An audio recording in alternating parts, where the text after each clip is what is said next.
Welcome to QK news. ముందుగా headlines చూద్దాం. ఆవిర్భావ వేడుకల్లో కేసీఆర్ భావోద్వేగ ప్రసంగం. తెలంగాణ సాధనలో కేసీఆర్ త్యాగాలను గుర్తు చేసిన కేటీఆర్. ఉద్యమం నుంచి అభివృద్ధి వరకు పార్టీ ప్రయాణం. టీఆర్ఎస్ శ్రేణులు ఐక్యంగా ముందుకు సాగాలని పిలుపు.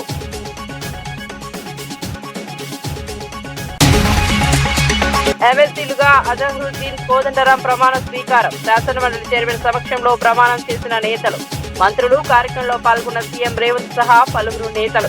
ప్రజాసేవకు కట్టుబడి ఉంటామని కొత్త ఎమ్మెల్సీల హామీ.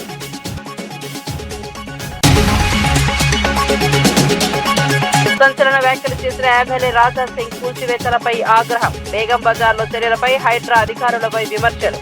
తనను సమాచారం ఇవ్వకుండా చర్యలు తీసుకోవడం అన్యాయమని వ్యాఖ్య. ప్రజల అభిప్రాయాలు పరిగణలోనికి తీసుకోవాలని డిమాండ్.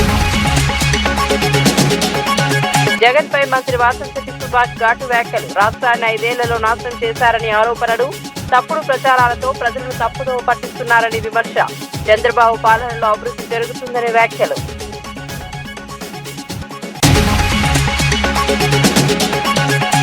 బెంగాల్ పాత్రను కొనియాడిన ప్రధాని మోదీ కీలక వ్యాఖ్యలు. స్వాతంత్ర పోరాటంలో బెంగాల్ పాత్రను ప్రశంసించిన మోదీ, వందే మాతరం నుంచి అభివృద్ధి దిశగా మార్పు అవసరమన్న సందేశం.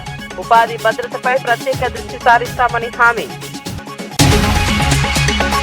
ఇక వార్త వివరాల్లోకి వెళ్తే, BRS working president KTR party ఆవిర్భావ దినోత్సవం సందర్భంగా భావోద్వేగంగా ప్రసంగించారు. తెలంగాణ భవన్లో జరిగిన కార్యక్రమంలో మాట్లాడుతూ తెలంగాణ సాధన కోసం కేసీఆర్ చేసిన త్యాగాలను గుర్తు చేశారు. అన్ని పదవులను వదులుకొని 25 ఏళ్ల క్రితం జలదృశ్యంలో పార్టీని స్థాపించారని పేర్కొన్నారు. ఉద్యమ కాలంలో ప్రజలను ఐక్యం చేసి రాష్ట్రాన్ని సాధించామని తెలిపారు. ఆ తర్వాత అధికారంలో రాష్ట్రాన్ని అభివృద్ధి దిశగా నడిపించామని అన్నారు.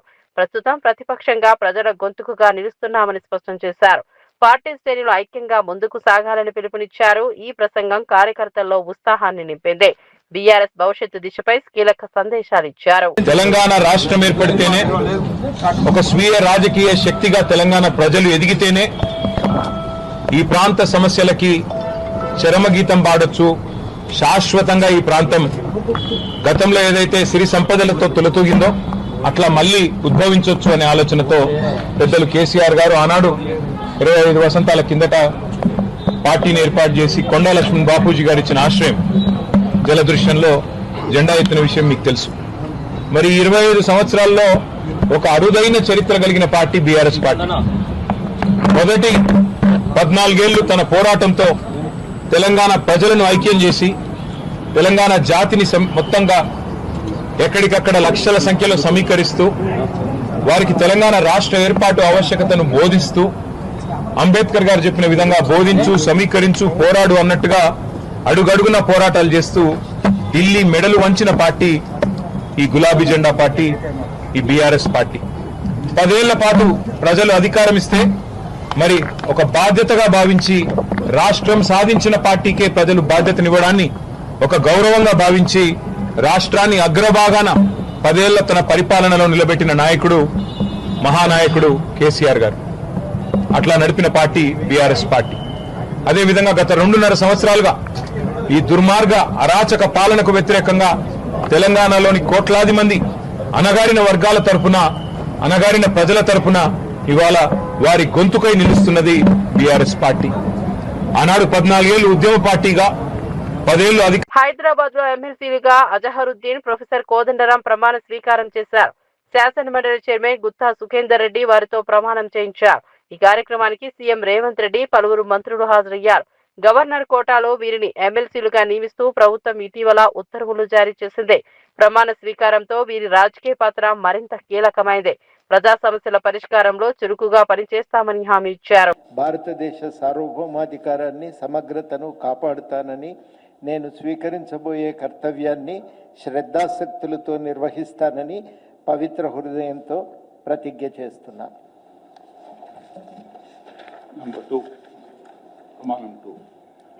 తెలంగాణ శాసన పరిషత్తు సభ్యుడనైన ఎం కోదండరామారెడ్డి అనే నేను సభ నియమాలకు కట్టుబడి ఉంటానని, వాటిని అనుసరిస్తానని, సభ మర్యాదలను పాటిస్తానని, సంప్రదాయాలను గౌరవిస్తానని పవిత్ర హృదయంతో ప్రతిజ్ఞ చేస్తున్నాను.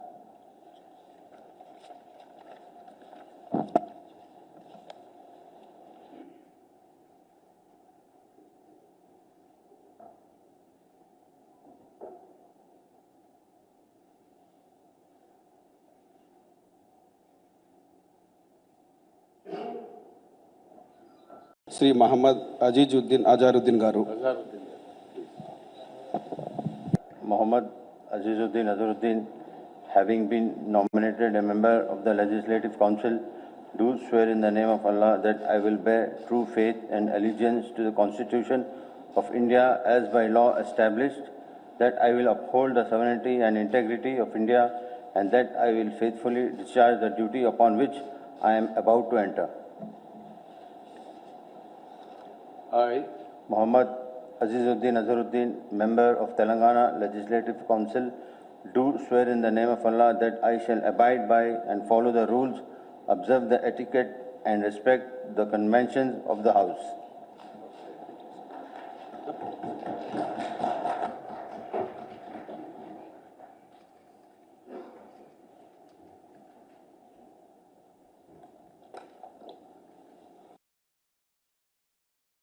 హైదరాబాద్ విజయవాడ హైవేపై ఇంధన కొరత ప్రచారంతో వాహనదారులు బంకుల వద్ద బారులు తీరారు. ఫుల్ ట్యాంక్ కోసం పెద్ద ఎత్తున చేరడంతో భారీ రద్దీ ఏర్పడింది. కొన్ని చోట్ల స్టాక్ లేక నో స్టాక్ బోర్డులు కనిపించాయి. ఈ పరిస్థితి వాహనదారుల్లో ఆందోళన కలిగిస్తోంది. సరఫరా కంటే ప్రచారం వల్లే డిమాండ్ పెరిగిందని అధికారులు చెబుతున్నారు. ట్రాఫిక్ కు అంతరాయం ఏర్పడింది. ప్రయాణికులు ఇబ్బందులు ఎదుర్కొంటున్నారు. పరిస్థితిని అదుపులోకి తెచ్చేందుకు చర్యలు తీసుకుంటున్నారు. ఇంధన సరఫరా సాధారణంగా కొనసాగుతుందని అధికారులు తెలిపారు. ప్రజలు ఆందోళన చెందవద్దని సూచించారు. అజహరుద్దీన్ తన రాజకీయ ప్రయాణంపై స్పందించారు. తనకు రాజకీయ అభిమానుల కంటే క్రికెట్ అభిమానులు ఎక్కువని తెలిపారు. భవిష్యత్తులో రాజకీయ అభిమానులను కూడా పెంచుకుంటానని అన్నారు. ప్రజల కోసం కష్టపడి పనిచేయడమే తన లక్ష్యమని పేర్కొన్నారు. ఎమ్మెల్సీగా మంత్రిగా అవకాశం ఇచ్చిన సీఎం రేవంత్ రెడ్డికి ధన్యవాదాలు తెలిపారు. కాంగ్రెస్ అధిష్టానం సహచర మంత్రులు పీసీసీకి కృతజ్ఞతలు తెలిపారు. ప్రజా సమస్యల పరిష్కారంలో చురుకుగా ఉంటానని హామీ ఇచ్చారు. రాజకీయంగా తన పాత్రను మరింత బలోపేతం చేసుకుంటానన్నారు. मेरा नाम गवर्नर को फॉरवर्ड किया है और फिर हमारे प्रेसिडेंट महेश गौड़ साहब का भी बहुत बहुत शुक्रिया अदा करूंगा और मेरे जितने भी लोग हैं, जितने भी चेयरमैन हैं और जितने भी कांग्रेस पार्टी के लीडर्स हैं और कितने वर्कर्स हैं और मेरे जितने भी फैंस हैं पूरे वर्ल्ड में, क्रिकेट के फैंस भी है, शायद पॉलिटिकल कम होंगे बट क्रिकेट के ज़्यादा है, बट लेकिन मैं क्रिकेट से ज़्यादा पॉलिटिकल फैंस को बढ़ाना चाह रहा हूँ. उनका भी मैं बहुत बहुत शुक्रिया अदा करूँगा और हमारे राहुल गांधी साहब का, खड़गे साहब का, सोनिया मैडम का, प्रियंका जी का और केसी वेणुगोपाल साहब का, मैं सबका बहुत बहुत शुक्रिया अदा करता हूँ कि मुझे इस लायक समझा कि आज मुझे एमएलसी बनाया और मेरा जो भी पेशेंस था, मैंने जितना भी पार्टी के लिए काम किया है, तो मैं एक चीज़ में मान के रखता हूँ, अगर आप पार्टी के लिए आप सिंसियरली काम करेंगे और आप पेशेंस रखेंगे तो शायद आप 100% पार्टी में हम सक्सेसफुल हो सकते. कांग्रेस पार्टी में का सक्सेसफुल होना आपका पेशेंस होना पड़ता और पेशेंस से ही हम लोग सक्सेसफुल है और मैं सबका बहुत बहुत शुक्रिया अदा करता हूँ. इंशाल्लाह मैं पूरी कोशिश करूँगा कि हमारे तेलंगाना में ज़्यादा से ज़्यादा माइनॉरिटीज़ में और हर तबके में मैं काम करना चाहूँगा और मैं हर तेलंगाना के लोग हैं, जो लेडीज़ है और बच्चे हैं, बच्चियाँ हैं और आदमी है, उन लोग के मुंह पे एक मुस्कुराहट देखूंगा. గోషామహల్ ఎమ్మెల్యే రాజా సింగ్ హైడ్రా అధికారుల తీరుపై తీవ్ర అసహనం వ్యక్తం చేశారు. చార్ధామ్ యాత్రలో ఉన్న సమయంలో తనను స్పందించకుండా బేగం బజార్లో కూల్చివేతలు చేపట్టడం అన్యాయమని పేర్కొన్నారు. ప్రజల సమస్యలను పట్టించుకోకుండా అధికారులు వ్యవహరిస్తున్నారని విమర్శించారు. స్థానికులకు ఇబ్బందులు కలిగించే చర్యలు తీసుకోవడం సరికాదన్నారు.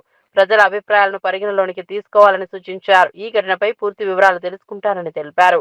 అవసరమైతే చర్యలు తీసుకుంటామని హెచ్చరించారు. पुराने शहर में भी आप लोगों ने एक तमाशा किया था इंक्रोचमेंट हटाने का, फिर वहां पर एक विधायक बैठकर पूरे के पूरे इंक्रोचमेंट जो हटाया था फिर से वही कब्जा करवा दिया.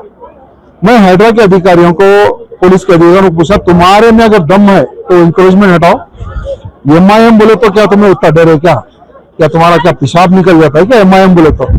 आज चार मीनार हो, चंद्रायन गुट्टा हो, बहादुरपुरा हो, सौरनिंग पूरे के पूरे रोड कब्जा कर दिए. क्या तुम्हारे में दम है वो इंक्रोचमेंट हटाने का? मैं पूछना चाहता हूं. लेकिन कल जो तुम लोगों ने जो घिनौनी हरकत की है उसका मैं खंडन करता हूं और हैदरा के अधिकारियों को कहना चाहूंगा कि जो इंक्रोचमेंट आपने हटाया है, आप बहुत से लोगों के पास में कोर्ट ऑर्डर था, वो कोर्ट ऑर्डर आपको देखना चाहिए था. और रिक्वेस्ट करता हूं कि गरीब लोगों को इस तरह से परेशान ना करे. रेवंत रेड्डी जी, ये हैदरा के लोग जो डिमोलिश कर रहे हैं, जो गरीब लोगों को जो परेशान कर रहे हैं, आप सोच रहे होंगे कि आपको प्लस होगा. प्लस नहीं, इस बार म्युनिसिपल कॉर्पोरेशन इलेक्शन में एक भी कांग्रेस की सीट नहीं जीतेगी, याद रखना. क्योंकि जनता तुम्हारे केसों काम पे खुश नहीं है, नाराज है. और रही मेरी गोशामहल विधानसभा की बात, दारुसलाम के सामने भी पूरा इंक्रोचमेंट है, नामपल्ली के पास पूरा इंक्रोचमेंट है। कईयों ऐसे हॉस्पिटल है जहां पर ये एमआईएम के गुंडों ने पूरा इंक्रोचमेंट करके रखा है। अगर आप लोगों में दम है वो इंक्रोचमेंट हटा के बताए। और कल जो आप लोगों ने जो हरकत की है ये बहुत गलत किया है। अभी मैं हैदराबाद में आने के बाद में आप समय सवाल करूंगा। వ్యవసాయ మంత్రి తుమ్మల నాగేశ్వరరావు కేంద్ర ప్రభుత్వంపై తీవ్ర వ్యాఖ్యలు చేశారు. పెట్రోల్ ధరలను గోప్యంగా పెంచడం వల్ల రాష్ట్రంలో ఇంధన కొరత ఏర్పడిందని ఆరోపించారు. రైతులు తీవ్రమైన ఇబ్బందులు ఎదుర్కొంటున్నారని తెలిపారు. వరి, మొక్కజొన్న పంటల కోతకు డీజిల్ లేక సమస్యలు ఎదురవుతున్నాయని చెప్పారు. రైతులకు వెంటనే సహాయం చేయాలని కేంద్రాన్ని డిమాండ్ చేశారు. ఎల్నివో ప్రభావంపై కూడా రైతులను అప్రమత్తం చేశారు. శాస్త్రవేత్తలను సంప్రదించి పంటలపై సరైన నిర్ణయాలు తీసుకోవాలని సూచించారు. ఈ రాష్ట్ర రైతాంగం మీద ఇబ్బంది పడుతుంది. పత్తి సిసిఐ ద్వారా కావచ్చు, నాఫెడ్ ద్వారా ఇటువంటి పప్పు ధాన్యాలు, మొక్కజొన్న ఇటువంటివి కానీ కేంద్ర ప్రభుత్వం భరాంచాల్సిన పరిస్థితి ఉంది. దానికి రైతాంగం పక్షాన తెలంగాణ ప్రభుత్వం ప్రధానమంత్రికి డిమాండ్ చేస్తున్నాం. ప్రకృతి కూడా మన మీద ఆగ్రహంగా ఉంది. ఈ సంవత్సరం ఎలీనో కూడా వచ్చేటట్టుకుంది. రేపు జూన్ జూలైలో వర్షాలు పడకపోతే ఈ ఎలీనో పరిస్థితుల వల్ల మనం ఏ పంటలు వేసుకోవాలి, ఏ రకంగా వేస్తే మనం బతకగలుగుతాం, పండించుకోగలుగుతాం, దానికి తగ్గటువంటి విత్తనాలు ఏంటి, వాతావరణం ఏంటి, ఇప్పుడు మీరు వచ్చిన శాస్త్రవేత్తలను అడిగి తెలుసుకొని మీ సందేహాలు నివృత్తి చేసుకోండి. వాళ్ళు ఇచ్చిన సలహాతోటి పాటు మీకున్న అనుభవాన్ని కూడా జోడించి వ్యవసాయం ముందుకెళ్లాలని చెప్పి మీకు విజ్ఞప్తి చేస్తున్నా. కార్మిక శాఖ మంత్రి వాసంశెట్టి సుభాష్ జగన్ పై తీవ్ర విమర్శలు చేశారు. జగన్ క్రెడిట్ చోరీలో నిపుణుడని పేర్కొన్నారు. 5 ఏళ్లలో రాష్ట్రాన్ని సర్వనాశనం చేశారని ఆరోపించారు. కడప ఘటనలో తప్పుడు ప్రచారం చేస్తున్నారని విమర్శించారు. చంద్రబాబు నాయకత్వంలో రాష్ట్రం అభివృద్ధి చెందుతుంటే జగన్ విమర్శలు చేయడం సరికాదన్నారు. మానసిక ఉల్లాసం కోసం యోగా చేయాలని ఎద్దేవా చేశారు. మరి ఆ రోజున 30,000 మంది పైబడి అనేక అనారోగ్యాల పాలయ్యి చాలామంది చనిపోయారు కూడా. అది ఇప్పటికీ రాష్ట్ర ప్రజలు ఇప్పటికే కాదు, చరిత్రలో ఎప్పుడు మర్చిపోలేనటువంటి మద్యాన్ని, జే బ్రాండ్ మద్యాన్ని రాష్ట్రం అంతా ఏలేలా చేశారు. అదేవిధంగా 5 ఏళ్ల కాలంలో ఇసుక గనుల్ని దోపిడీ చేసి ఆ క్రెడిట్ కూడా ఆయనే మూటగట్టుకున్నారు. అదేవిధంగా ఏదైతే భవన నిర్మాణ కార్మికులు ఉన్నారో 21 లక్షల మంది, అంటే సుమారు 1 కోటి మంది, వాళ్ళకి ఇసుక బంగారంలో అమ్మి ఇసుక అందుబాటులోకి లేకపోవడం వల్ల ఒక ఎత్తు అయితే, వాళ్ళు పథకాలన్నీ కూడా 1214 మెమోతో అన్నీ ఆపేయటం, వాళ్ళ జీవితాల్లో చెమ్మ చీకటి నిలిపిన క్రెడిట్ జగన్మోహన్ రెడ్డిది. అదేవిధంగా 5 ఏళ్ల కాలంలో హత్యా రాజకీయాల్ని పెంపొందించింది ఆ క్రెడిట్ కూడా ఆయనదేని తెలియజేసుకుంటూ 5 ఏళ్ల కాలంలో మాస్క్ అడిగినందుకు డాక్టర్ సుధీర్ని చనిపోయేలా చేసి, అలాగే డ్రైవర్ సుబ్రహ్మణ్యాన్ని మరి చంపి డోర్ డెలివరీ చేసిన ఘనత జగన్మోహన్ రెడ్డిది, ఆయన టీందని అందరికీ తెలుసు. పూర్తి చేయని వెలుగొండ ప్రాజెక్ట్ని జాతికి అంకితం చేయటం ఆ క్రెడిట్ కూడా మీదే. అలాగే పోలవరం ప్రాజెక్టుని నాశనం చేసిన క్రెడిట్ కూడా మీదే. పోలవరం నిర్వాసితులకి పరిహారం అడిగితే మన దగ్గర మనీ ప్రింటింగ్ మెషిన్ ఏమైనా ఉందా అని మరి వెటకారం. శాసనమండలి చీఫ్ విప్ పంచుమర్తి అనురాధ విశాఖ అభివృద్ధిపై కీలక వ్యాఖ్యలు చేశారు. విశాఖపట్నంలో గూగుల్ డేటా సెంటర్ ఏర్పాటు కాబోతోందని తెలిపారు. ఐటీ మంత్రి లోకేష్ కృషితో ఈ ప్రాజెక్టు సాధ్యమైందని తెలిపారు. ఈ ప్రాజెక్టు ద్వారా సుమారు 30,000 ఉద్యోగాలు లభిస్తాయని పేర్కొన్నారు. గత ప్రభుత్వంపై విమర్శలు చేస్తూ అభివృద్ధిని అడ్డుకున్నారని ఆరోపించారు. విశాఖను ప్రపంచ పటంలో నిలబెట్టేలా చర్యలు తీసుకుంటున్నామని తెలిపారు. ఐటీ రంగంలో రాష్ట్రానికి ఇది కీలక ముందడుగని చెప్పారు. ఉత్తరాంధ్రాని, ముఖ్యంగా విశాఖపట్నాన్ని సర్వనాశనం చేసి ఎంపీ కుటుంబాలే కిడ్నాపులకి గురైన పరిస్థితులకి తీసుకొచ్చింది. మళ్ళీ 2024లో ముఖ్యమంత్రి అయిన తర్వాత నారా చంద్రబాబు నాయుడు గారు మళ్ళీ ఉత్తరాంధ్ర బాట పట్టడం జరిగింది. ఉత్తరాంధ్రాని ఆర్థిక రాజధానిగా ఏమైనా సరే నిలబెట్టాలి అని చెప్పి సంకల్పించారు. విజన్ 2047లో భాగంగా ఖచ్చితంగా విశాఖపట్నాన్ని తయారు చేయాలి అని సంకల్పించి మరి గూగుల్ డేటా సెంటర్ని తీసుకురావాలని చెప్పి నిర్ణయించుకున్నారు. ఐటీ శాఖ అమాత్యులుగా నారా లోకేష్ గారు కఠోర శ్రమతో భయపడిన వాళ్ళని మళ్ళీ వాళ్ళకి ధైర్యం చెప్పి వైజాగ్కి ఈరోజు గూగుల్ డేటా సెంటర్ని తీసుకురావటంలో సక్సెస్ అయిన ఏకైక నాయకులు నారా లోకేష్ గారు. ప్రభుత్వం చేపడుతున్న జనగణనలో ఓబీసీల ప్రస్తావన లేకపోవడంపై కాంగ్రెస్ నేత వి హనుమంతరావు ఆందోళన వ్యక్తం చేశారు. రాహుల్ గాంధీ ఆలోచన మేరకు కులగణన నిర్వహించాలని డిమాండ్ చేశారు. దేశంలో 54% ఉన్న బీసీలకు ఇది న్యాయం అవుతుందని తెలిపారు. ఇంట్లో ఫోన్లు, బాత్రూంల వివరాలు అడిగే కేంద్రం కులం ఎందుకు అడగడం లేదని ప్రశ్నించారు. బీసీ సంఘాలు ఐక్యంగా పోరాడాలని పిలుపునిచ్చారు. త్వరలో తెలంగాణలో భారీ సభ నిర్వహిస్తామని ప్రకటించారు.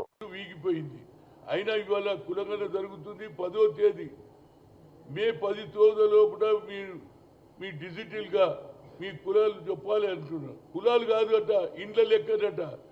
ఇండ్లలో మీ ఇంట్లో బాత్రూమ్ ఉన్నదా, మీది చెత్త ఉన్నదా, మీ మురికి నీళ్ళు ఎక్కడ పోతాయి, నీ దగ్గర సెల్ ఫోన్ ఉందా, ఇవన్నీ ఏంది ఇది నాకు అర్థం కాదు. ఇవాళ రాహుల్ గాంధీ గారు సరి అయినా నేను మొన్న కలిసిన రాహుల్ గాంధీ గారిని, సార్ మీరు అన్న తర్వాతనే తెలంగాణ రాష్ట్రంలో ఏదైతే మీరు తీసుకున్న నిర్ణయాన్ని 10 జిల్లాలు తిరిగిన తర్వాత రేవంత్ రెడ్డి గారు కామారెడ్డిలో సిద్ధరామయ్య సమక్షంలో 42% అన్నాడు పిసిసి అధ్యక్షుడుగా. కానీ ఆయన ముఖ్యమంత్రి రావు. ఎవరు ఓట్లేసిరు? మేము అందరం ఓట్లేస్తేనే గెలిచిర్రు బీసీలు అధ్యక్ష సంఖ్యలో. ఆ బీసీలలో మైనార్టీలు కూడా ఉంటారు. అయితే ఇప్పుడు ఏమైంది? ఈ జనగణలో కులగణ లేదయ్యో, బీసీలో పత్తనే లేదు. అంటే మేము బీసీలో ఓట్లేసారు మిషన్ల మారబాబు. మా ఓట్లతో ఎవడన్నా గెలుస్తాడు ఏ అసెంబ్లీ సెగ్మెంట్లో కానీ, అదేవిధంగా ఏ పార్లమెంట్లో కానీ. నేను ఆనాడు బిల్లు పెడితే ఐఐఎంలో బిల్లు పెట్టినాం. సుప్రీంకోర్టు కొట్టేసి there is no reservation for OBC అని బిల్లు కొట్టేస్తే అప్పుడు నేను సోనియా గాంధీ దగ్గర పోయినా, మేడం మేము డిఫరెంట్ లాంగ్వేజ్లో చదువుతాం, కానీ talent is not anybody's property, God has given to everybody, we should give opportunity. అంటే ఏం చేయాలన్నది అమ్మా. ప్రధాని నరేంద్ర మోదీ బెంగాల్ చరిత్ర, సంస్కృతిపై కీలక వ్యాఖ్యలు చేశారు. దేశ స్వాతంత్ర పోరాటంలో బెంగాల్ ప్రజలు కీలక పాత్ర పోషించారని కొనియాడారు.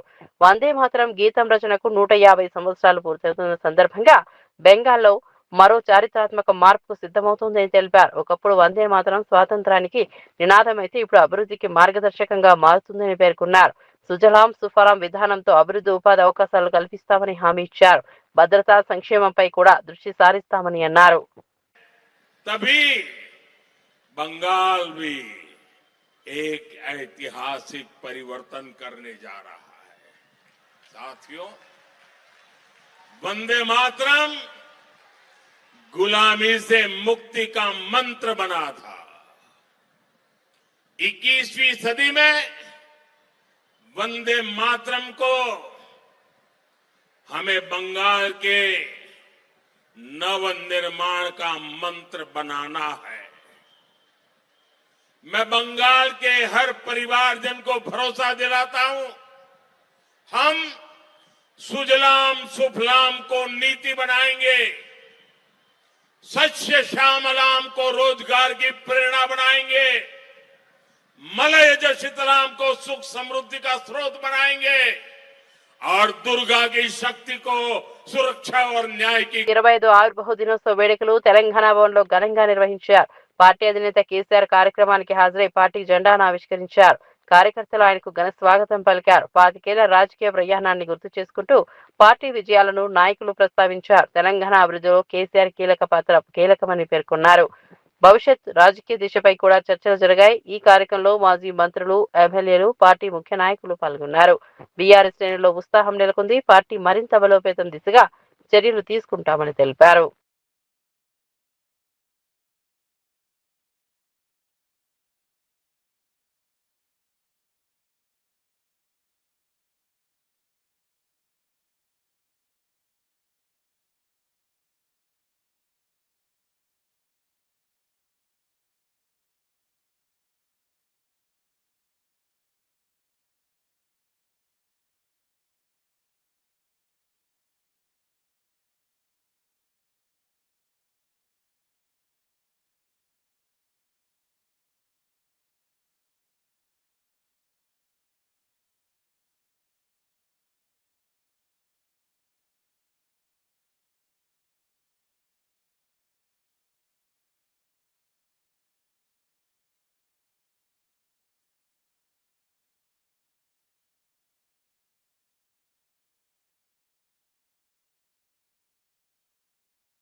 విద్యార్థులకు పెండింగ్ లో ఉన్న స్కాలర్షిప్ ఫీజు రీయింబర్స్మెంట్ విడుదల చేయాలని బీఆర్ఎస్పీ నేతలు డిమాండ్ చేశారు.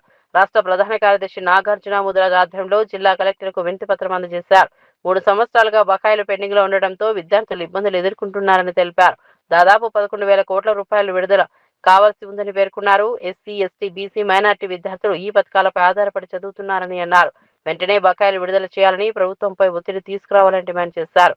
విద్యార్థుల భవిష్యత్ దృష్ట్యా ఈ సమస్యను తక్షణమే పరిష్కరించాలని కోరారు. ఒకటే డిమాండ్ చేస్తున్నాం బీఆర్ఎస్ ఆధ్వర్యంలో. మరి పెండింగ్ ఉన్నటువంటి సిఎంఎస్ స్కాలర్షిప్ దాదాపు ఇప్పటికీ 11,000 కోట్ల రూపాయలు మరి పెండింగ్ లో ఉన్నాయి. మరి వివరానికి మీరు చేతులు వస్తున్నారు రేవంత్ రెడ్డి సీఎం గారు.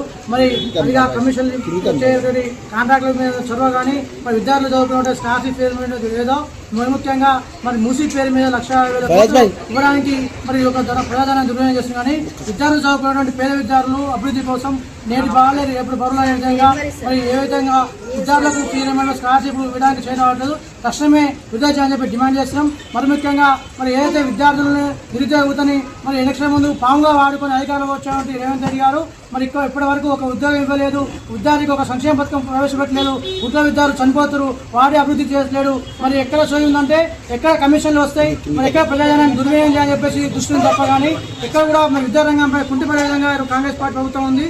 విద్యార్థులు అరగోసం వేస్తున్నారు. ఇప్పటికైనా బుద్ధి తెచ్చుకొని సీఎం రేవంత్ రెడ్డి గారు తక్షణమే పెండింగ్ ఉన్నటువంటి సీఎంఎస్ కాదు విడుదల చేయాలని డిమాండ్ చేస్తున్నాం. అదేవిధంగా విద్యార్థులకు ఇచ్చినటువంటి నిరుద్యోగ 2 లక్షల ఉద్యోగాలకు తక్షణమే నోటిఫికేషన్ ఇవ్వాలని డిమాండ్ చేస్తున్నాం. జాబ్ క్యాలెండర్ అమలు చేయాలని చెప్పి డిమాండ్ చేస్తున్నాం. మరి ముఖ్యంగా విద్యార్థులకు హామీలు ఉండవు, మహిళా విద్యార్థులకు స్కూటీలు ఇవ్వాలని డిమాండ్ చేస్తున్నాం. విద్యార్థులకు 5 లక్షల భరోసా కార్డు ఇస్తామని చెప్పినావు. ఇవన్నీ హామీలు ఎక్కడ పోయినాయి? ఇప్పటి వరకు ఏ ఒక్క హామీ నెరవేర్చకుండా విద్యార్థులను మరి యొక్క హక్కుల కోసం ప్రశ్నిస్తే అరెస్ట్ చేసి జైల్లో పెడుతున్నావు. ఇదే నా యొక్క ప్రజాపాలన అందించని చెప్పిన గొప్పలు చెప్పిన రేవంత్ రెడ్డి గారు ఇప్పటికైనా విద్యార్థులకు ఇచ్చిన హామీలను నెరవేర్చని చెప్పేసి బీఆర్ఎస్ పక్షాన ప్రభుత్వాన్ని డిమాండ్ చేస్తున్నాం. జై తెలంగాణ. మరిన్ని అప్డేట్స్ కోసం చూస్తూనే ఉండండి.